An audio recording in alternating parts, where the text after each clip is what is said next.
کیا باپ کے فوت ہونے سے بالغ نابالغ سب یتیم ہو جاتے ہیں؟ نابالغ تو یتیم کہلائیں گے، بالغ جو ہے وہ یتیم نہیں کہلائے گا. پھر تو ہر بوڑھا آدمی پھر یتیم ہی ہوگا. بوڑھوں کے ماں باپ کہاں زندہ ہوتے ہیں؟ عام طور پر نہیں ہوتے. تو اس لیے وہ بالغ ہوتے ہی، لڑکی ہو یا لڑکا، جیسے بالغ ہوا اب ان کی یتیمی ختم ہو گئی. اب اس کی بالغ یہ اس سے مراد یہاں یہ ہے کہ لڑکی 9 سے 15 کے درمیان بالغہ ہوتی ہے، کہ کوئی سے آثار مقرر ہیں اس کے، کہ کوئی ایسی نشانی اس میں ظاہر ہوتی ہے کہ جس سے وہ بالغہ ہو جائے گی.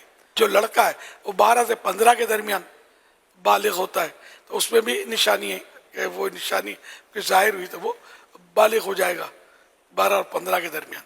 اور اگر نشانی ظاہر نہیں ہوتی، لڑکی ہو یا لڑکا، جیسے ہی اسلامی سال کے حساب سے 15 سال کے ہوئے، اب یہ بالغہ یا بالغ ہو گئے، نماز فرض ہو گئی، رمضان کے آتے ہی روزہ فرض ہو جائے گا. رمضان چل رہا ہے تو اب روزہ فرض ہو گیا. صاحب نصاب ہوگا تو اب وہ شرائط پائے جو جانے کی صورت میں سال گزرنے پر زکوٰۃ فرض ہوگی. یعنی اب وہ شریعت کا مکلف ہو گیا. مکلف مانے پابند، اسلامی احکام کا پابند ہو گیا. نابالغ کے اپنے مسائل ہوتے ہیں، لیکن بالغ کے مسائل جو ہے وہ یہ ہے کہ اب وہ اسلامی احکام، اسلامی مسائل کا پابند ہے.